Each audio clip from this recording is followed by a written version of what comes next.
નમસ્તે મિત્રો, તમે સૌ જાણો છો તેમ કે આપણે એક યોજના સગર્ભા બહેનો માટેની યોજનાનું રજિસ્ટ્રેશન ટેકો પ્લસમાં 1 એપ્રિલ 2024થી શરૂ કરેલ છે.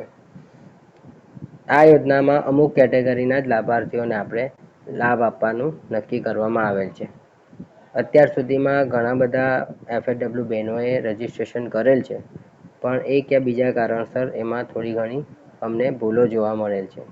એટલે તાલીમના ભાગરૂપે આજે આપણે આ વિડીયો આપની સૌની સાથે શેર કરી રહ્યા છીએ.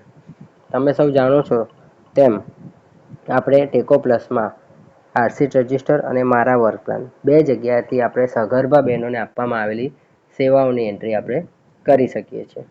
તમે જ્યારે બી કોઈ સગર્ભા બહેન સિલેક્ટ કરશો તો એ તમને આ રીતે માહિતી દેખાશે.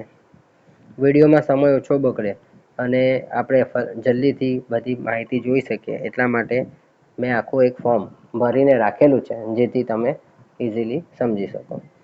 આ માહિતી જોયા પછી આપણે નેક્સ્ટ કરીશું, એટલે સેવા આપ્યાની તારીખ અને સભ્યની સ્થિતિ, આ બે વસ્તુ આપણને પૂછવામાં આવે છે.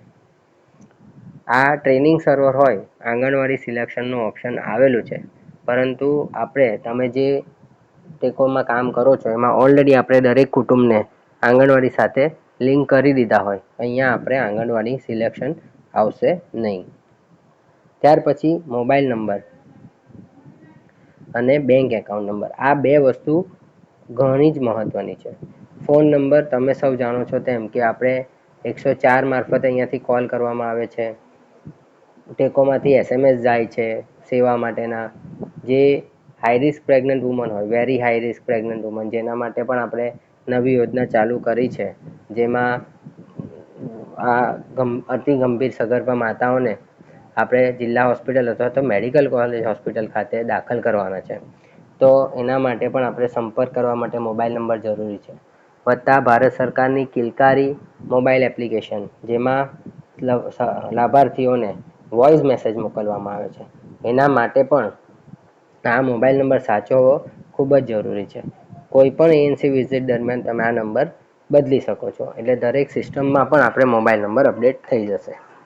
વધુમાં બેંક એકાઉન્ટ નંબર અને આઈએફએસસી કોડ હવે ફરજિયાત નાખવાના રહેશે, જેથી કરી અને લાભાર્થીઓને આ જે નવી યોજનાઓ ચાલુ થઈ છે એના લાભ ઇઝીલી ડીબીટી મારફતે એમના ખાતામાં આપણે જમા કરાવી શકીએ.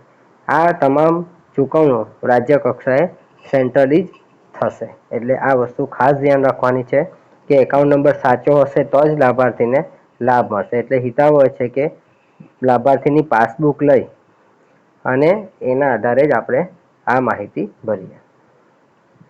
તમે આગળ જશો એટલે જે નવી યોજના ચાલુ થઈ છે એમાં જે અત્યારે આપણે ક્રાઇટેરિયા નક્કી કરવામાં આવેલા છે એ ક્રાઇટેરિયા પ્રમાણેના ઓપ્શન્સ સિલેક્ટ થશે.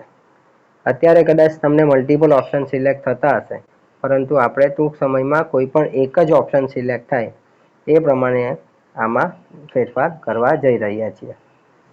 એટલે માનો કે પહેલી કેટેગરી છે 8 લાખથી ઓછી આવક હોય, કૌટુંબિક વાર્ષિક આવક, એવી મહિલાઓ, એટલે કે એવી સગર્ભા મહિલા, એ સિલેક્ટ કરશો અને આગળ જશો તો એનું એક ઇન્કમ સર્ટિફિકેટ માંગશે અને એક ફોટો અપલોડ કરવા માટેનો ઓપ્શન આવશે. એટલે ઇન્કમ સર્ટિફિકેટનો ફોટો તમારે પાડી અને અહીંયા અપલોડ કરવાનો છે. આ જે પણ કોઈ સર્ટિફિકેટ હશે અથવા તો જે પણ કોઈ ડોક્યુમેન્ટ છે એનો ફોટો ફરજિયાત છે, કારણ કે એના આધારે જ મેડિકલ ઓફિસર અને જિલ્લા કક્ષાએ એનું વેરિફિકેશન કરવામાં આવશે.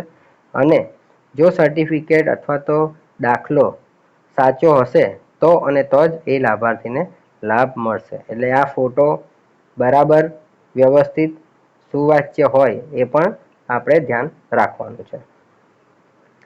બીજી કેટેગરી છે મનરેગા જોબ કાર્ડ. તમને ખ્યાલ છે કે મનરેગામાં જે પણ કોઈ ગામના સભ્યો રજિસ્ટર્ડ હોય એના જોબ કાર્ડ હોય છે, તો એવી કોઈ મહિલા હોય તેને લાભ આપવામાં આવશે. કિસાન સન્માન નિધિ અંતર્ગત જે પણ કોઈ મહિલા ખેડૂતની નોંધણી થયેલ હોય તો એને લાભ આપવામાં આવશે.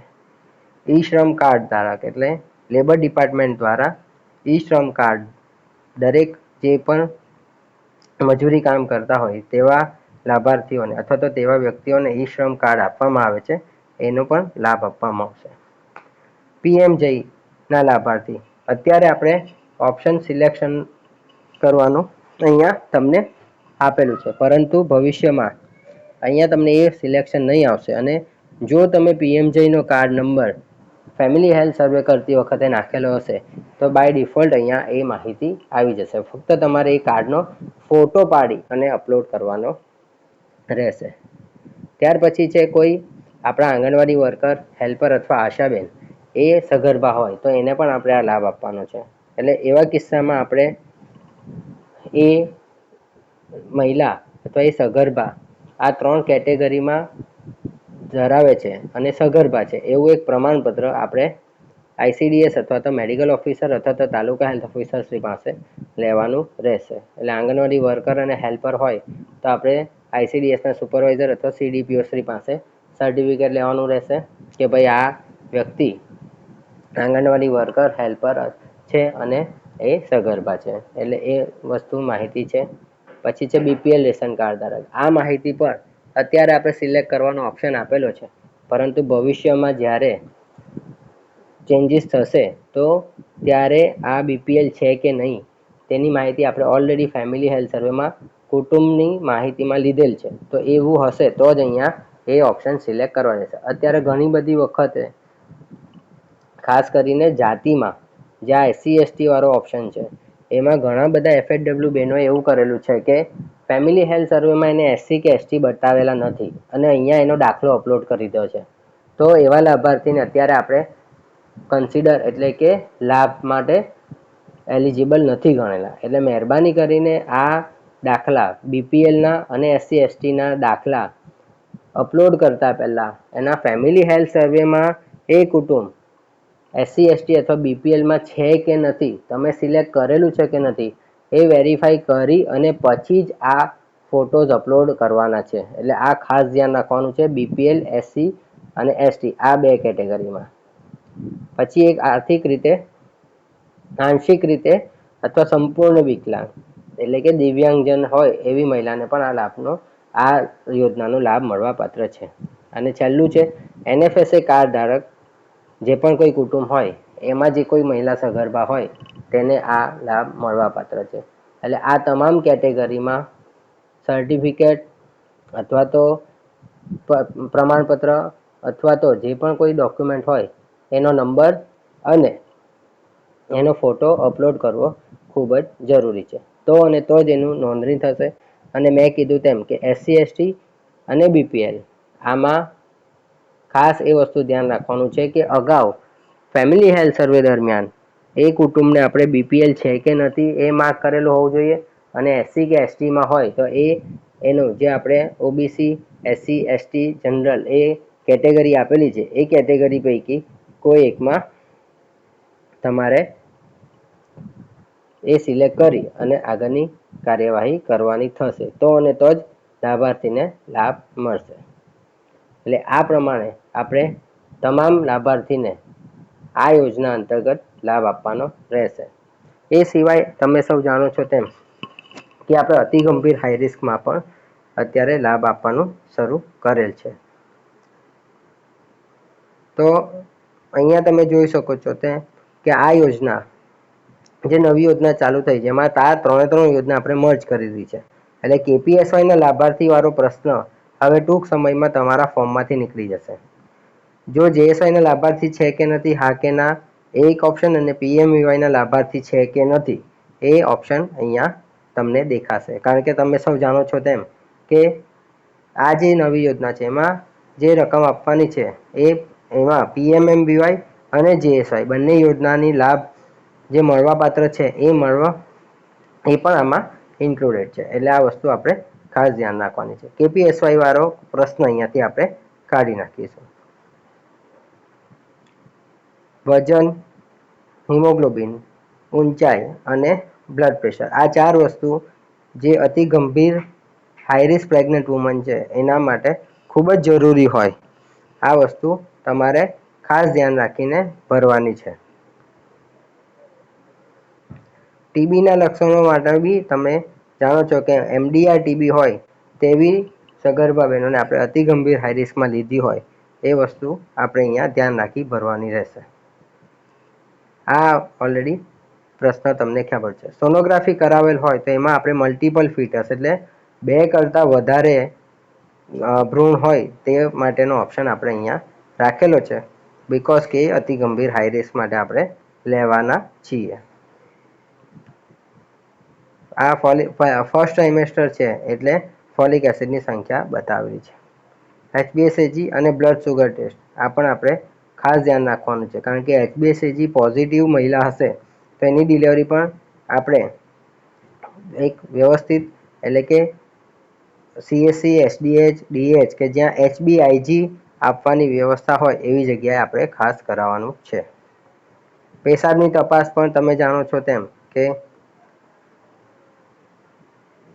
આપણે જે અતિ ગંભીર હાઈ રિસ્ક અતિ ગંભીર સગર્ભા બહેનોની ક્રાઇટેરિયામાં આપણે બ્લડ પ્રેશર અને પ્રોટીનુરિયા એટલે કે પેશાબમાં પ્રોટીન એ હશે તો એવાને જ લાભ આપવાનો છે. એટલે આ પ્રશ્ન પણ ખૂબ જ અગત્યનો છે. VDRL ટેસ્ટ, HIV ટેસ્ટ આ પણ આપણે લઈએ ટેસ્ટ કરતા હોઈએ છીએ. સિકલ સેલ, થેલેસેમિયા અને હિમોફિલિયા આ 3 પણ જ્યારે સિકલ સેલ ડિઝીઝ થયેલ હોય, સિકલ સેલ હોય ડિઝીઝ હોય, થેલેસેમિયા મેજર માઇનર હોય અથવા તો હિમોફિલિયા પોઝિટિવ હોય તો એવાને પણ આપણે વેરી હાઈ રિસ્કમાં આપણે ગણતરીમાં લઈએ છીએ. એટલે એ મહત્વની વસ્તુ છે.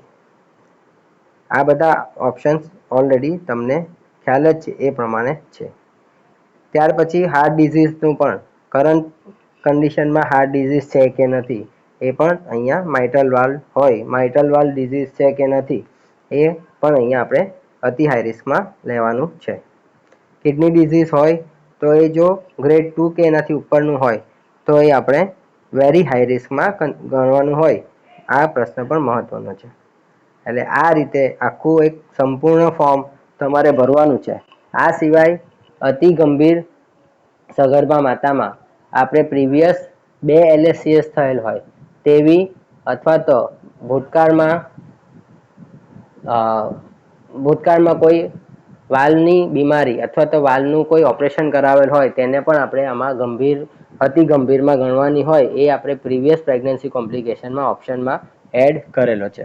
તો આ રીતે આ જે 2 નવી યોજનાઓ છે એમાં આપણે આટલી વસ્તુનું ખાસ ધ્યાન રાખવાનું છે. મેં કીધું તેમ કે દરેક કેટેગરી વ્યવસ્થિત સિલેક્ટ કરવાની છે. આ કેટેગરી એક વખત તમે સિલેક્ટ કરી અને ફોર્મ ભરી દેશો પછી બીજી વખત આ જે 10 કેટેગરી છે એ તમને ANCના ફોર્મમાં દેખાશે નહીં. હા, તમે નથી કરી અને સેવ કરેલું હશે એટલે કદાચ પહેલી વિઝિટ દરમિયાન લાભાર્થી પાસે પ્રમાણપત્ર નથી તો આપણે નથી કરી અને આગળ જઈશું અને પછી જ્યારે પ્રમાણપત્ર ઉપલબ્ધ થાય ત્યારે આપણે અહીંયા મનરેગા જોબ કાર્ડ કે એ પણ કંઈ હોય એ ઉપલબ્ધ થતાં એ કેટેગરી સિલેક્ટ કરી સર્ટિફિકેટનો અથવા પ્રમાણપત્રનો નંબર લખી ફોટો અપલોડ કરીશું. એટલે આ ખાસ ધ્યાન રાખવાનું છે. તમે નથી કરીને સિલેક્ટ કરશો તો બીજી વખત તમને આ કેટેગરી બતાવશે. જો તમે કોઈ પણ એક કેટેગરી સિલેક્ટ કરી ફોટો પાડીને અપલોડ કરી દીધો તો એ કેટેગરી પછી આ ફોર્મ તમને દેખાશે નહીં. એટલે આ વસ્તુ ઘણી ખાસ ધ્યાન રાખવાની છે કેટેગરી સિલેક્ટ કરવામાં અને ફોટો અપલોડ કરવામાં અને ખાસ કરીને બેંક એકાઉન્ટ ડિટેલ નાખવામાં. એટલે આ એક ખૂબ જ અગત્યની વસ્તુ છે. એક વખત આ ફોર્મ ફિલ થયા પછી એનું વેરિફિકેશન એમઓ દ્વારા કરવામાં આવશે. એમઓ પછી ડિસ્ટ્રિક્ટ દ્વારા કરવામાં આવશે અને પછી રાજ્ય કક્ષાએ તેનું જે ઠરાવમાં તબક્કા બતાવ્યા છે એ તબક્કાવાર એનું ચૂકવણું કરવામાં આવશે.